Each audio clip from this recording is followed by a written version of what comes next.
आइए दोस्तों, आज हम जानते हैं कि किसी मॉलिक्यूल के सेंट्रल एटम पर कौन सा हाइब्रिडाइजेशन होने पर उसका शेप क्या होता है। तो यदि किसी मॉलिक्यूल के सेंट्रल एटम पर sp हाइब्रिडाइजेशन है तो उसका शेप होता है लीनियर।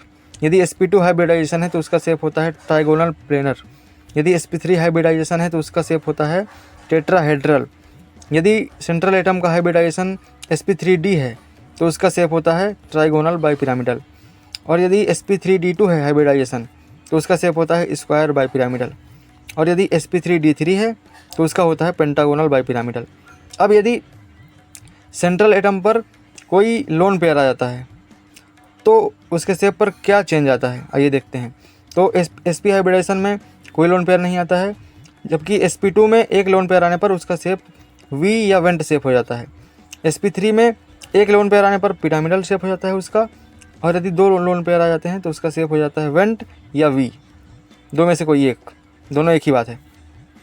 यदि sp3d में एक लोन पेयर आता है तो उसका शेप सीसा हो जाता है, दो लोन पेयर आ जाते हैं तो टी शेप हो जाता है, और तीन लोन पेयर आने पर वो लीनियर हो जाता है। इसी तरह sp3d2 हाइब्रिडाइजेशन अगर है और उसमें एक लोन पेयर आ गया तो उसका शेप स्क्वायर बाइपिरामिडल से हटकर स्क्वायर पिरामिडल हो जाएगा, और यदि दो लोन पेयर आ गए तो स्क्वायर प्लेनर हो जाएगा। इसके बाद sp3d3 में इसका नॉर्मल शेप होता है पेंटागोनल बाइपिरामिडल, और यदि इसमें एक लोन पेयर आ गया तो इसका शेप हो जाता है डिस्टॉर्टेड ऑक्टाहेड्रल। और ये इसके जो किसी भी मॉलिक्यूल का जो शेप बताया जाता है वो बताया जाता है वेस्पर थ्योरी के द्वारा। Thank you.